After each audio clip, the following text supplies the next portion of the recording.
A very warm welcome to tonight's episode of News Watch here on Hope TV. Glad you could make time for this newscast.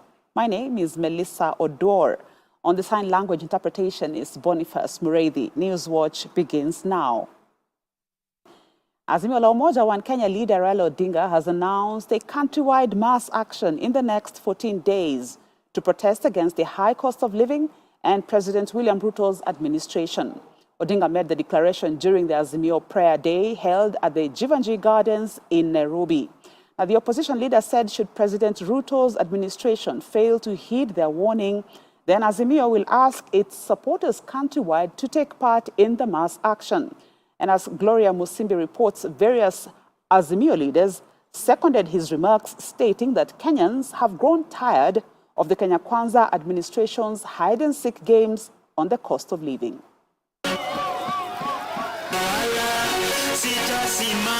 The Azimio coalition leader Raila Odinga, flanked by various leaders allied to the political outfit, today held the Azimio special prayer service at Jivanjee Gardens in Nairobi. Some of the issues that were committed to prayer included the economy of the nation, justice, peace and equality, as well as transparency in the Electoral and Boundaries Commission, IEBC. Addressing his supporters during the event, Raila announced that he has given the government a deadline to reduce the cost of living and taxes for the next 14 days, or else they will call for mass action in protest against the Kenya Kwanza administration of President William Ruto. If these demands are not heeded, within 14 days, we shall lead Kenyans to massive action, and to mass action across the country, power back and restore sanity.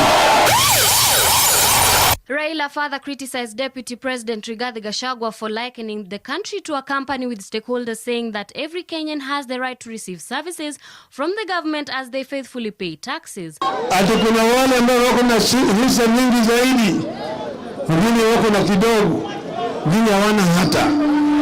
Kama wewe huna share Kenya hii, wewe ni nani? Yaani yeye hatambui wewe kama Mkenya, maana wewe huna share katika serikali yao. Serikali yao ni wao wenyewe yao. Serikali ya Wakenya iko na inakuja. Some of the Azimio leaders also echoed Odinga's sentiments regarding the high cost of living, justice and equality of Kenyans in general. Ni uhalifu wa hali ya juu kuondoa subsidies zile zingeleta unga chini, zile zingeleta gharama ya maisha wapi? Na akasema sirudishwe mara moja. Hiyo ni sauti ya mwananchi wa Kenya. Hiyo ni sauti yenu.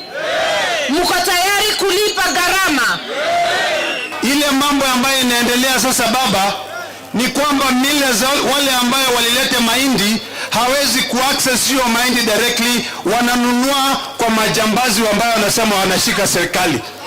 Wakati baba atasema ni leo, wewe utokee na sufuria ni amani, goga tukienda pale baba atasema leo tumesema katiba ya Kenya imerudisha uwezo kwa wananchi, ninyi wananchi ndio wenye nchi. Nataka mseme Kenya is ours. Former Kakamega Governor Wycliffe Oparanya has meanwhile invited Azimio supporters for the rally to take place in Kakamega County on Saturday this week. Haya mambo ambayo inaongelewa katika serikali, mimi kama Mkenya sijasikia mambo haya miaka hii yote imekwisha. Kwa hivyo nataka nichukue nafasi hii wale wote ambao wako hapa kukaribisha nyinyi kule Kakamega. Jumamosi tutakuwa Kakamega kule, Jumamosi moja kwa wingi, na Jumapili tutaenda kule Kitale Trans Nzoia, tutembee nchi ya Mlembe. Reporting for Hope TV News Watch, I'm Gloria Musimbi. Thank you, Gloria, for that report. Now, the Law Society of Kenya Nairobi branch has issued a terse statement condemning the summoning of lawyer Danstan Omari by the DCI over an alleged police raid in former Cabinet Secretary Fred Matiang'i's house. In a statement, Nairobi branch chair Helen Namisi said the lawyer's body claimed that the summons were meant to intimidate and stop Omari from discharging his duties as an advocate. The lawyers are now urging their counterparts countrywide to show up at the DCI headquarters in solidarity with Omari tomorrow. They added that their members are living in fear just for representing clients. LSK is now demanding that the state takes appropriate and immediate measures to protect advocates and channel efforts towards access to justice for all. Speaking at the Jivanji Gardens separately, Azimio leader Raila Odinga also condemned the summons for Omari for defending Matiang'i, saying the two should be left alone. Wanataka kutesa wakili Dansan Omari. Ameandikia barua na DCI. Atanafanya uchunguzi kwake. Atatakana kesho apige pale kwa DCI. Kufanya uchunguzi. Huyo ni wakili ambaye anafanya kazi yake ya wakili. Tunataka kuambia hawa wachana na Matiang'i na wachana na Dansan Omari. Comedian Eric Omondi has this morning been charged with taking part in an unlawful assembly on Parliament Road. Omondi was charged alongside 17 others for allegedly taking part in the unlawful assembly at Parliament Road yesterday. The comedian and his co-accused have denied the charge. Through their lawyer Danstan Omari, they asked for lenient bail terms and were released on a 20,000 shilling bond or an alternative cash bail of 10,000 shillings. Omari told Chief Magistrate Lucas Onyina that all of them are content creators, adding that Omondi is a Kenyan global brand. Criminalization of defending people. We are together with this. I'm feeling for them because it is a criminalization even for advocates' work. Each of the 18 accused persons is granted bond of Kenya shillings 20,000 with one surety of the same amount, with an alternative cash bail of Kenya shillings 10,000 with a contact person. And the matter will be mentioned for the trial before this court, that is court 1, on 6th of March. Okay.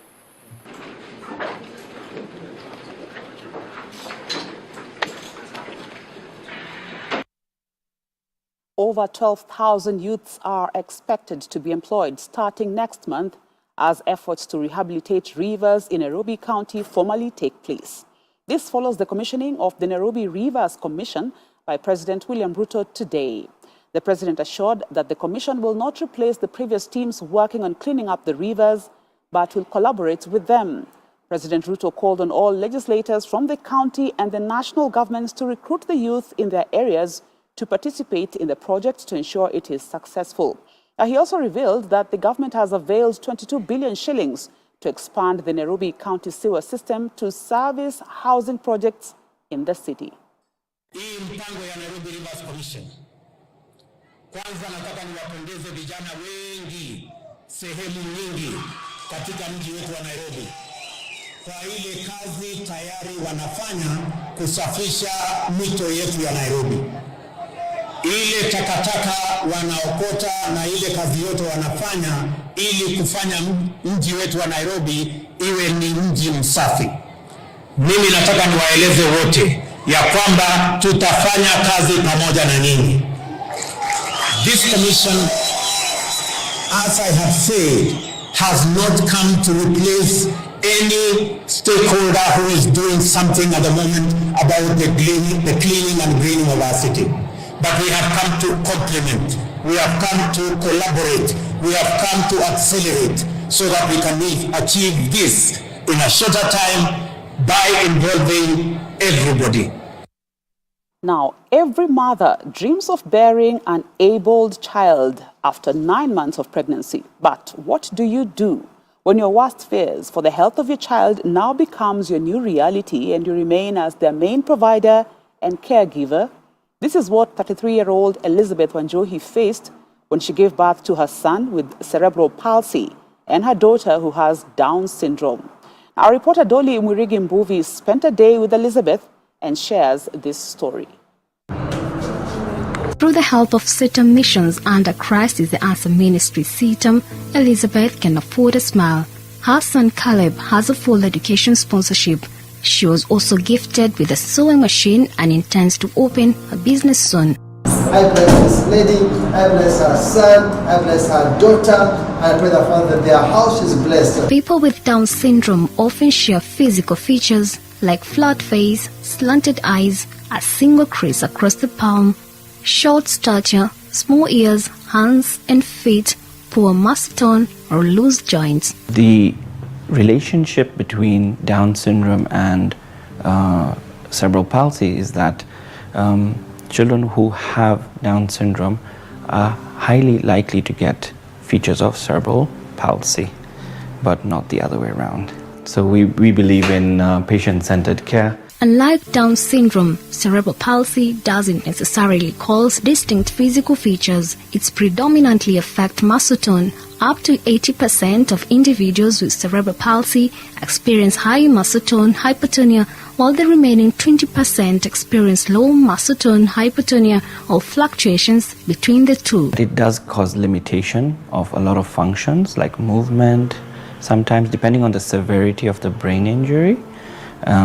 So limitation of movements, function, disruption of posture, yeah, and therefore early interventions are very, very key once the symptoms are seen or detected earlier, so that we can have better quality of life or improved function for these children. Both cerebral palsy and Down syndrome are lifelong conditions that can be effectively managed to promote an active and fulfilling life. Because both conditions affect individuals so early in life, seeking early management will ensure that children get the right support for their physical and cognitive needs. At the end of the day, the family has to be equipped with the necessary skills to help this kid to thrive. That means one thing: therapy is a continuous journey. It doesn't just stop in the therapy room. It goes all the way on the road back home, and even at home, in church, everywhere. For children with either cerebral palsy or Down syndrome, physical therapy will focus on regulating muscle tone for optimal functioning and improving mobility. I look at early intervention as very important, working with a big team, which includes occupational therapy, speech therapist, a counselor, so that the family can be guided on how to support these children early. We also have neurosurgeons who are in this country who are very enthusiastic about helping reduce pain, what we call the spasticity, by giving some sort of interventions where, for example, a child can reduce that stiffness early, and then that we call it intrathecal baclofen, where we sort of medication is injected into the spinal fluid so that it reduces that stiffness. A speech therapist has a role to play in the development of language skills. An occupational therapist has a role to play when it comes to issues to do with activities of daily living, commonly referred to as ADLs. That is feeding themselves, going to the shower, going to the loo, to the toilet per se, and even when it comes to issues to do with writing at the time of going to school. At the same time, you'll need also a special needs teacher who is going again to work with these kids in line with their education plans. All is not lost for children with special conditions like Down syndrome and CP, as research shows that with therapy and medication, they too can live normal lives like any other child in the society if only they are given the chance. Dorothy Nurigimbovi for Hope TV. We will continue with the story of Elizabeth Wanjohi in a short while. Stay on to hear this story of hope and resilience by a mother with differently abled children.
Welcome back. Now, in this second part of Differently Abled, Esther Wanjohi shares how she has been helping her children to cope with demands of normal life as they begin now making milestones in their movement and cognitive senses.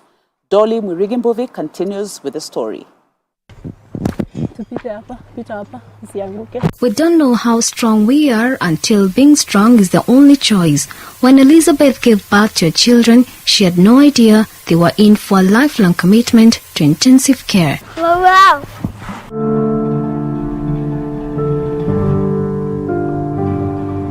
Elizabeth is a mother of two. Caleb, who is aged 14, has cerebral palsy, and Adasa, aged 4, has Down syndrome. This is the life of Elizabeth, a formerly trained dressmaker who has now become a stay-home mom. Kazi sijawahi pata kazi siwekangi kazi juu kwanza sasa akiwa mkubwa hivyo ukianza kuitaitwa nyumbani unafutwa ukiachia mtu wanateseka. Caleb's father left when he was only 3 months. He had lost hope of ever having a normal child. It was at the moment that Elizabeth knew she was on her own in the parenthood journey. Wakati alizaliwa hakulia. So that is one sign ya mtoto amepata brain damage. Because mtoto ako supposed kulia the first 4 seconds. So yeye hakulia. So daktari akaniambia amepata brain damage. Na atamwangalia in like anamuona after every 2 weeks anamrudisha clinic. So at 2 months ndio daktari akaniambia akona cerebral palsy. So naye nilianza therapy akiwa na 3.5 months. Caleb began moving around using a wheelchair for 2 years. At 6 years of age, she had regained his motor senses and began walking. The boy hakuwa na matumaini yoyote ya kuishi because even the doctor had told us that itakuwa 50-50. Kuishi, kutembea, nini. And I thank God alituambia tu venye iko juu mpaka saa hizi nimeona watoto wengi wako na cerebral palsy na wengi wao bado wako kwa wheelchair. Caleb alikaa kwa wheelchair only like 1-2 years. So mzee hakuwa na hiyo nguvu ya kuvumilia. So he left when the baby was small and when we needed him most. Okay, osha hapa basi. Osha hapa. When her daughter Hadassah was diagnosed with Down syndrome after birth, Elizabeth was more devastated. Having raised her son with cerebral palsy, she was already feeling the extra weight of the new condition. I was angry with myself, angry with everyone, angry with God, and I felt cheated. All that. I didn't know tunaanza wapi. Okay, I had walked the journey again with Caleb, but you see the conditions are different. So I did not even know what to expect. All I know is that I was angry and frustrated and I didn't even want to go home with her. Alikuwa nataka kumwabandon kwa hosi. The father to her daughter did not see the child after he got to hear of the condition of his daughter. The dad alikuja kumwona hospitali. Akakuja akanikuta sina mtoto kwa ward. Akaniuliza mtoto wako wapi? So mimi nikamwambia mtoto wako nasali. Niambia hoye, nikamwambia amezaliwa na condition. Amezaliwa with Down syndrome. So akaniuliza Down syndrome ni nini? Nikamwambia anguko kwa simu yake andike tu Down syndrome itakuja. Because I didn't even have strength ya kumuelezea.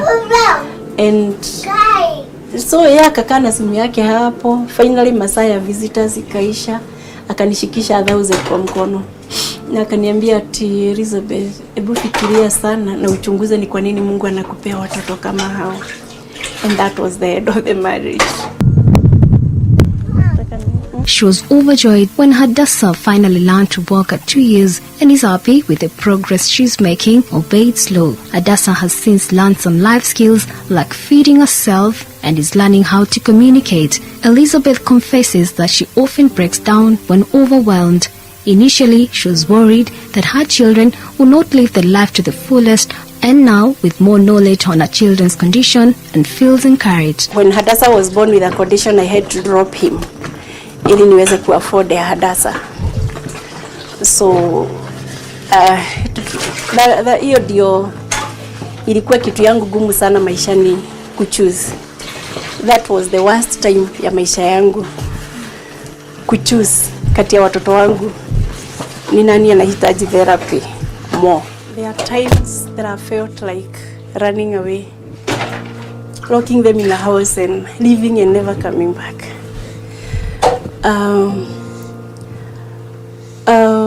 Maisha yangu imekuwa ni kama ni mimi mlemavu, and many of the times I feel like I have become a victim of their conditions because siishi maisha yangu tena, ninaishi maisha ya watu watatu. Like ni watu wenye hawatakuambia kitu ya maana, hata ukiwauliza kitu hakuna kitu anakuambia ina make sense. Hata ukiacha, tuseme umeacha kama kikombe hapa, it is either uikute hapo ama ukute imevunjwa. So lazima uwafikirie wamekasirika kwa nini. Ndio wamekuja wamekasirika, ni kwa nini wamekasirika? Lazima ufikirie walikuwa wapi, wamefanywa nini. Na saa zingine inabidi ucall mtu, walifanywa nini. So mnakosana na watu, like umeachia mtu, watoto wamekuja wako hivi. So wewe ni kama una right hata kuuliza, hata kama umeachia mtu mtoto Hadassah is still on diapers. Ukimwacha na ulikuwa umeacha diapers na mtoto amechomeka, hauna right hata ya kuuliza kwa nini amechomeka, kwa nini nini. Uliniachia mtoto mlemavu, ulikuwa unataka nifanye nini na wao? For the last few months, Elizabeth has been preparing meals for the men working at the nearby construction site to make a living. However tiresome the struggle, Elizabeth says she's grateful that she's able to earn a living that can cater for family needs and especially the medication for her 2 children. They are created in God's image, Messi wakosoi. But every day I pray that tomorrow will be better and brighter. And I have this hope that one day Mungu ataniondolea the sufferings and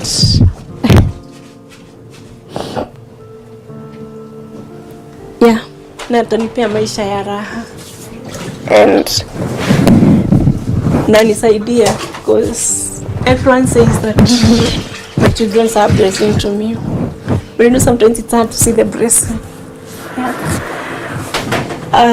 Watu watakuja watakwambia maneno, but it's you living that life. Pastors will come and pray for the conditions to irreversike. And if it doesn't reverse, waku judge, hauna faith. But I know that some things it's only God and God alone. We cannot force them.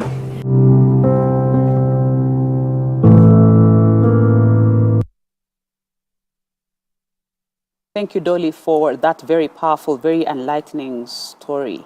Now to other matters now. Local non-bank finance solutions provider Sanlam, in partnership with World Vision Kenya, has committed to improving the infrastructure facilities in 3 schools located in Kitui and Nyeri counties, improving the learning environment for over 700 students.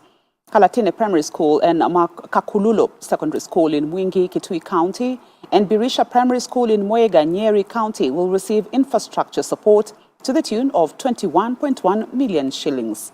Speaking at the launch of the partnership, Sanlam Kenya Group CEO Dr. Nyamemba Tumbo affirmed Sanlam's commitment to improving access to quality education for Kenyan students.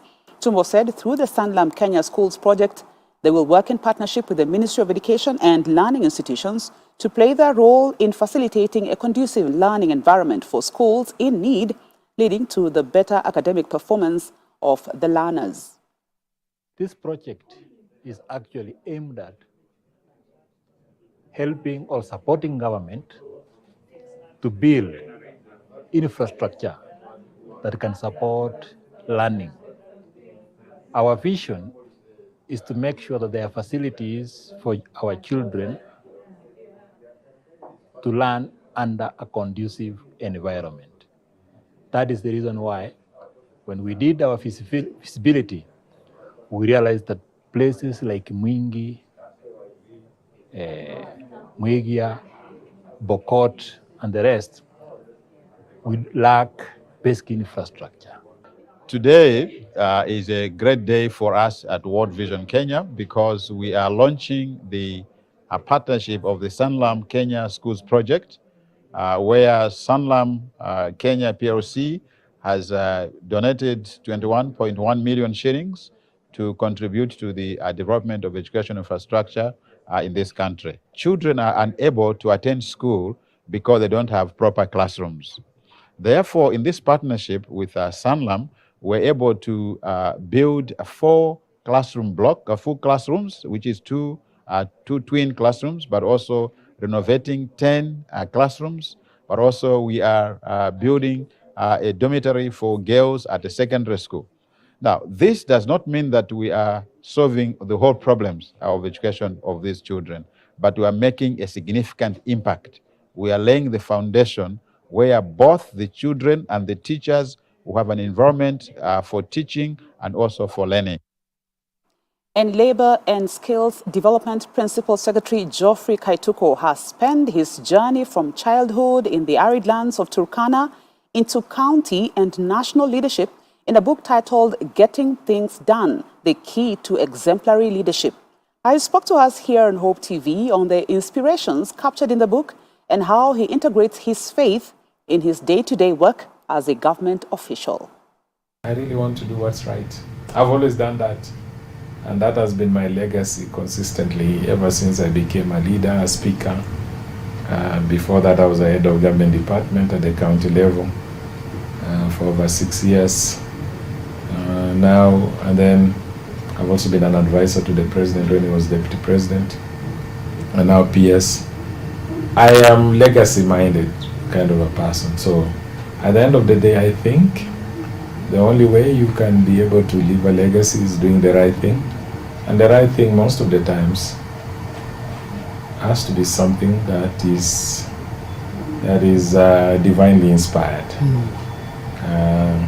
But in terms of our human interactions, being very fair and honest in all my dealings, that what you see is what you get. And that we cannot be at the same time doing other things behind the backs of other people. So honesty is one of the most important things that I think is key when you're in this position. Remember, these are positions of trust. This is my story. It's called Getting Things Done. Yeah. But it's my story as a person and as a leader. It is the journey of my life. There are many lessons here, which I think will resonate with certain people. Everyone I tell them, there's always something you get from reading a book. So this book was published last year. It's called Getting Things Done. During the pandemic, I thought I should put down my story. And I did, and also the lessons of life and lessons of leadership. Let's take another short break. We will be back with the day's business news.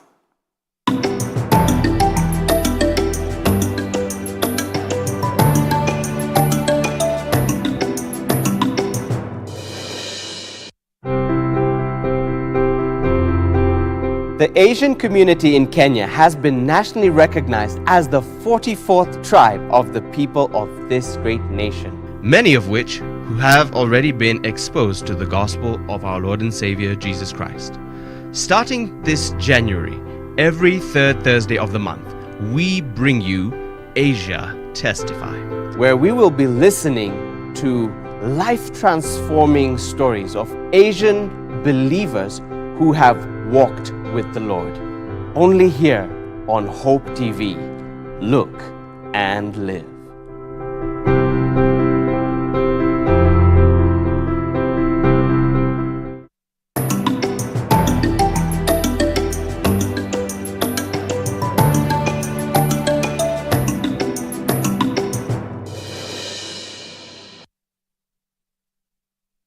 A look at business now. A report released by the Tourism Ministry has shown that the sector's performance in 2022 greatly improved compared to that of 2019 in the backdrop of the easing of the COVID-19 restrictions and opening up of the country for travel.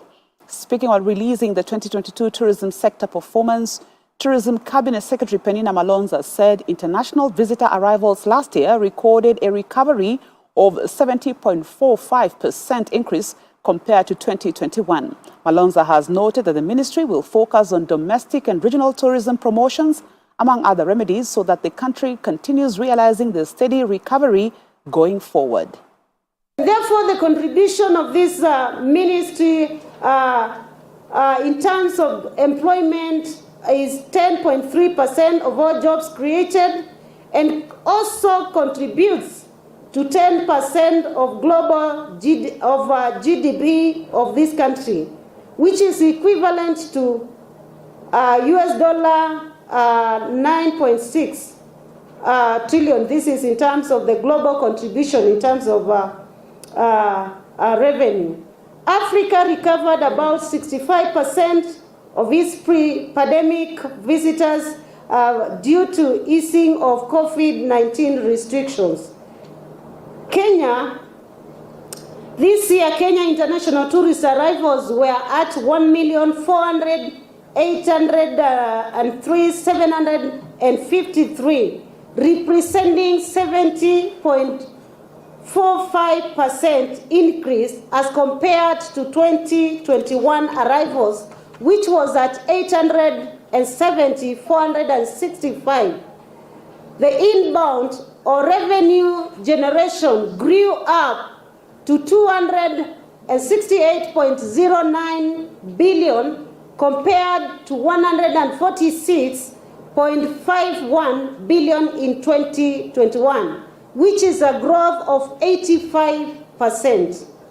The arrivals represent 72.4% recovery towards 2019 numbers, which is above the global average rate today of 63. And therefore, Kenya has really recovered very well in terms of recovery. As you can hear, the world is at 63 and we are at 72.4%. And SACCOs are owed 4.2 billion shillings in unremitted members' deductions from state-owned enterprises and defunct municipal councils. According to the Kenya Union of Savings and Credit Cooperatives Limited KUSCO Managing Director Jojo Toto, this is hurting operations in some SACCOs. Ototo says the cooperative movement is exploring ways to recover the money through, among others, having the Commissioner of Cooperatives freeze accounts of entities that have defaulted. The SACCOs Union KUSCO now wants the defunct municipal councils and state-owned entities to remit the defaulted sum of 4.2 billion shillings, saying the arrears have derailed the development of SACCOs in the country. Speaking in Mombasa during the official opening of the 8th Annual SACCO Leaders Convention, Ototo pointed out that SACCOs play a pivotal role in development and personal economic empowerment, hence the need for the organization to commit to statutory obligations. Defunct municipal councils, which was succeeded by the county governments, that have failed to remit recoveries from the payroll to the SACCOs to enable them operate efficiently. For example, non-remittances by the defunct councils amounts to about 1.4 billion Kenya shillings. Other offending entities like state-owned enterprises owe SACCOs again another almost 2 billion Kenya shillings, and that is quite significant. Some of the laws that exist, for example, in Cooperative Societies Act, CAP 490, Section 35, it empowers the Commissioner to freeze the accounts of the offending entities who are not remitting deductions to the SACCOs. So that's one of the laws. Number two is that not only do we use the law all the time, but we also use the technique of negotiation to help us also recover these monies from the offending entities. Siaya County government is set to distribute close to 200 tons of free certified seeds to local farmers ahead of the planting season. According to Area Governor James Orengo, the move, together with the subsidized tractor service, is aimed at ensuring food security in the county. Speaking during the flagging off of the seeds, the governor challenged Siaya residents to embrace agribusiness to improve their lives. Orengo said that his government will also subsidize other sectors such as the blue economy and rice farming, saying that arrangements are in place to procure fish seeds. And on rice farming, he said that his government is committed to enhancing value addition chains. He said that the process of procuring a rice meal for the Usonga rice farmers, was ongoing, and soon the farmers will not have to dispose of their crop to middlemen at throwaway prices. The governor presided over the seed distribution exercise at Sigomere and Urenga trading centers in Ugenya and Ugenya sub-counties, assuring Siaya residents that there will be enough seeds. To impact on lives positively, we must anchor the future development and prosperity of Siaya on agriculture. It was an important pillar for us and an objective that is coming to reality. We have delivered on our promise to have mechanization as a way towards increasing production of food crops, particularly in Siaya, and also to increase the yields by bringing certified seeds, and which is going to be distributed on the basis of the fact that, every farmer that uses our tractors will be able to get a delivery of a package of seeds according to the acreage that he or she has plowed. Ugunja and Ugenya sub-counties, I beg your pardon. Now, Peugeot has officially launched its latest pickup truck, the Peugeot Landtrek, into the Kenyan market. The Peugeot Landtrek is suitable for both professional and family needs and is fitted with the latest generation comfort equipment from the brand's SUVs, and at the same time built for optimal performance on all terrains. The vehicle was officially unveiled at the French embassy by the French Minister Delegate for Foreign Trade, Olivier Becht, who stated that the launch of the Peugeot Landtrek in Kenya is a testament to the strong partnership between France and Kenya. The vehicle is built to meet the demands of vibrant pickup markets across the continent, Kenya included. Now, the launch of the Peugeot Landtrek comes 6 years after Eurasia and PSA Group signed an agreement with the Kenyan government to commence local assembly of Peugeot vehicles. 3, 2, 1. In the new Peugeot Landtrek pickups that we unveiled today, Automobiles Peugeot had a fairly gigantic task on its hands to come up with a vehicle that would not only meet but surpass these kingly expectations. I am convinced that this kind of partnership is key to increase our industrial footprint in Kenya and must be duplicated in the future. I'm glad that the Landtrek vehicle incorporates local job creation, transfer of technology and training. It is a concrete example of French investments for products made in Africa.